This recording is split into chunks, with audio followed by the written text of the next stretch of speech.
Kitab Imamat. Tuhan berfirman kepada Musa di Gunung Sinai, "Berbicaralah kepada orang Israel dan katakan kepada mereka, apabila kamu telah masuk ke negeri yang akan kuberikan kepadamu, maka tanah itu harus mendapat perhentian sebagai sabat bagi Tuhan. 6 tahun lamanya engkau harus menaburi ladangmu, dan 6 tahun lamanya engkau harus merantingi kebun anggurmu dan mengumpulkan hasil tanah itu. Tetapi pada tahun yang ke-7 haruslah ada bagi tanah itu suatu sabat, masa perhentian penuh, suatu sabat bagi Tuhan. Ladangmu janganlah kau taburi, dan kebun anggurmu janganlah kau rantingi. Dan apa yang tumbuh sendiri dari penuaianmu itu janganlah kau tuai, dan buah anggur dari pokok anggurmu yang tidak dirantingi janganlah kau petik. Tahun itu harus menjadi tahun perhentian penuh bagi tanah itu. Hasil tanah selama sabat itu haruslah menjadi makanan bagimu, yakni bagimu sendiri, bagi budakmu laki-laki, bagi budakmu perempuan, bagi orang upahan, dan bagi orang asing di antaramu yang semuanya tinggal padamu. Juga bagi ternakmu dan bagi binatang liar yang ada di tanahmu. Segala hasil tanah itu menjadi makanannya. Selanjutnya engkau harus menghitung 7 tahun sabat, yakni 7 kali 7 tahun, sehingga masa 7 tahun sabat itu sama dengan 49 tahun. Lalu engkau harus memperdengarkan bunyi sangkakala di mana-mana dalam bulan yang ke-7 pada tanggal 10 bulan itu. Pada hari raya pendamaian, kamu harus memperdengarkan bunyi sangkakala itu di mana-mana di seluruh negerimu. Kamu harus menguduskan tahun yang ke-50 dan memaklumkan kebebasan di negeri itu bagi segenap penduduknya. Itu harus menjadi tahun Yobel bagimu, dan kamu harus masing-masing pulang ke tanah miliknya dan kepada kaumnya. Tahun yang ke-50 itu harus menjadi tahun Yobel bagimu. Jangan kamu menabur, dan apa yang tumbuh sendiri dalam tahun itu jangan kamu tuai, dan pokok anggur yang tidak dirantingi jangan kamu petik buahnya. Karena tahun itu adalah tahun Yobel, haruslah itu kudus bagimu. Hasil tahun itu yang hendak kamu makan harus diambil dari ladang. Dalam tahun Yobel itu, kamu harus masing-masing pulang ke tanah miliknya. Apabila kamu menjual sesuatu kepada sesamamu, atau membeli daripadanya, janganlah kamu merugikan satu sama lain.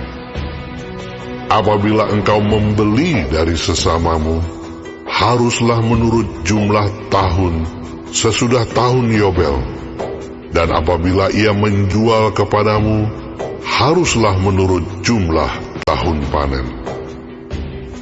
Makin besar jumlah tahun itu, makin besarlah pembeliannya. Dan makin kecil jumlah tahun itu, makin kecillah pembeliannya. Karena jumlah panenlah yang dijualnya kepadamu.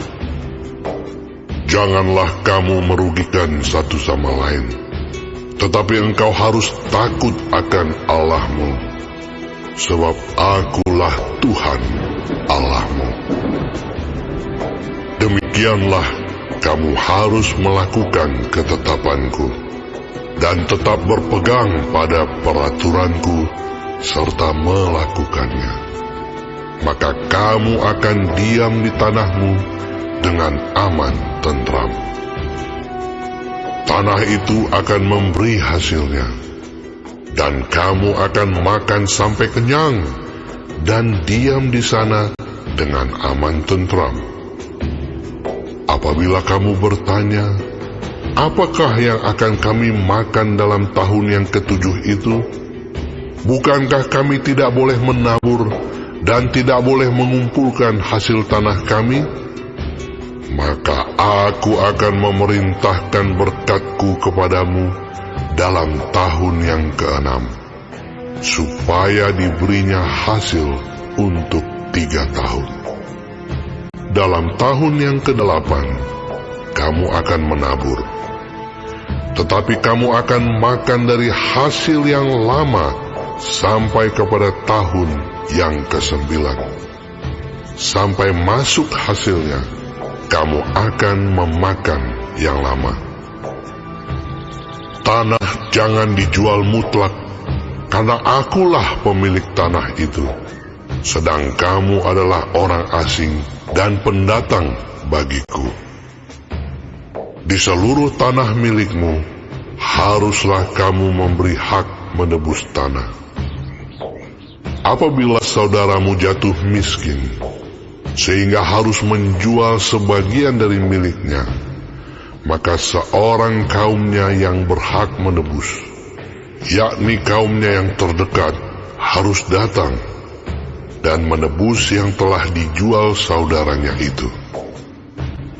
Apabila seseorang tidak mempunyai penebus, tetapi kemudian ia mampu, sehingga didapatnya yang perlu untuk menebus miliknya itu, maka ia harus memasukkan tahun-tahun sesudah penjualannya itu dalam perhitungan, dan kelebihannya haruslah dikembalikannya kepada orang yang membeli daripadanya, supaya ia boleh pulang ke tanah miliknya.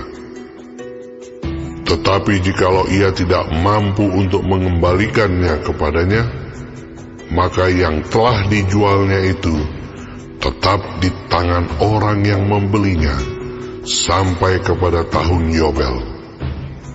Dalam tahun Yobel, tanah itu akan bebas, dan orang itu boleh pulang ke tanah miliknya. Apabila seseorang menjual rumah tempat tinggal di suatu kota yang berpagar tembok, maka hak menebus hanya berlaku selama setahun, mulai dari hari penjualannya. Hak menebus berlaku hanya 1 tahun. Tetapi jikalau rumah itu tidak ditebus dalam jangka waktu setahun itu, rumah itu secara mutlak menjadi milik si pembeli turun-temurun. Dalam tahun Yobel, rumah itu tidaklah bebas. Tetapi rumah-rumah di desa-desa yang tidak dikelilingi pagar tembok haruslah dianggap sama dengan ladang-ladang di negeri itu. Atasnya harus ada hak menebus, dan dalam tahun Yobel, rumah itu harus bebas. Mengenai rumah-rumah di kota-kota orang Lewi, hak menebus rumah-rumah itu ada pada orang-orang Lewi untuk selama-lamanya.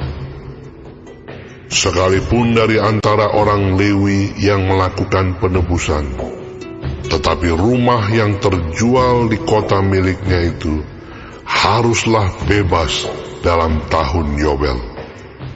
Karena segala rumah di kota-kota orang Lewi adalah milik mereka masing-masing di tengah-tengah orang Israel. Dan padang penggembalaan sekitar kota-kota mereka janganlah dijual, karena itu milik mereka untuk selama-lamanya. Apabila saudaramu jatuh miskin, sehingga tidak sanggup bertahan di antaramu, maka engkau harus menyokong dia sebagai orang asing dan pendatang, supaya ia dapat hidup di antaramu. Janganlah engkau mengambil bunga uang atau riba daripadanya, melainkan engkau harus takut akan Allahmu, supaya saudaramu dapat hidup di antaramu. Janganlah engkau memberi uangmu kepadanya dengan meminta bunga. Juga makananmu janganlah kau berikan dengan meminta riba. Akulah Tuhan Allahmu, yang membawa kamu keluar dari tanah Mesir, untuk memberikan kepadamu tanah Kanaan, supaya Aku menjadi Allahmu. Apabila saudaramu jatuh miskin di antaramu, sehingga menyerahkan dirinya kepadamu, maka janganlah memperbudak dia. Sebagai orang upahan dan sebagai pendatang, ia harus tinggal di antaramu. Sampai kepada tahun Yobel, ia harus bekerja padamu. Kemudian ia harus diizinkan keluar daripadamu, ia bersama-sama anak-anaknya, lalu pulang kembali kepada kaumnya, dan ia boleh pulang ke tanah milik nenek moyangnya. Karena mereka itu hamba-hambaku yang kubawa keluar dari tanah Mesir, janganlah mereka itu dijual secara orang menjual budak. Janganlah engkau memerintah dia dengan kejam, melainkan engkau harus takut akan Allahmu. Tetapi budakmu laki-laki atau perempuan yang boleh kau miliki adalah dari antara bangsa-bangsa yang di sekelilingmu.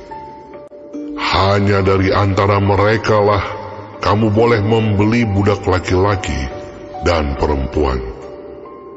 Juga dari antara anak-anak pendatang yang tinggal di antaramu, boleh kamu membelinya. Dan dari antara kaum mereka yang tinggal di antaramu, yang dilahirkan di negerimu, orang-orang itu boleh menjadi milikmu. Kamu harus membagikan mereka sebagai milik pusaka kepada anak-anakmu yang kemudian, supaya diwarisi sebagai milik. Kamu harus memperbudakkan mereka untuk selama-lamanya. Tetapi atas saudara-saudaramu, orang-orang Israel, janganlah memerintah dengan kejam yang satu sama yang lain. Apabila seorang asing atau seorang pendatang di antaramu telah menjadi mampu, sedangkan saudaramu yang tinggal padanya jatuh miskin, sehingga menyerahkan dirinya kepada orang asing atau pendatang yang di antaramu itu, atau kepada seorang yang berasal dari kaum orang asing, maka sesudah ia menyerahkan dirinya, ia berhak ditebus, yakni seorang dari antara saudara-saudaranya boleh menebus dia, atau saudara ayahnya, atau anak laki-laki saudara ayahnya, atau seorang kerabatnya yang terdekat dari kaumnya, atau kalau ia telah mampu, ia sendiri berhak menebus dirinya. Bersama-sama dengan si pembelinya, ia harus membuat perhitungan. Mulai dari tahun ia menyerahkan dirinya kepada orang itu, sampai kepada tahun Yobel. Dan harga penjualan dirinya haruslah ditentukan menurut jumlah tahun-tahun itu. Masa ia tinggal pada orang itu haruslah dihitung seperti masa kerja orang upahan. Jikalau jumlah tahun itu masih besar, maka dari harga pembeliannya harus dikembalikan sebagai penebus dirinya menurut jumlah tahun itu. Jika waktu yang masih tinggal sampai kepada tahun Yobel sedikit lagi saja, maka ia harus membuat perhitungan dengan orang itu. Menurut jumlah tahun itulah ia harus membayar uang tebusan dirinya. Demikianlah ia harus tinggal padanya sebagai orang upahan dari tahun ke tahun. Janganlah ia diperintah dengan kejam oleh orang itu di depan matamu. Tetapi jikalau ia tidak ditebus dengan cara demikian, maka ia harus diizinkan keluar dalam tahun Yobel, ia bersama-sama anak-anaknya. Karena padakulah orang Israel menjadi hamba. Mereka itu adalah hamba-hambaku yang kubawa keluar dari tanah Mesir. Akulah Tuhan Allahmu.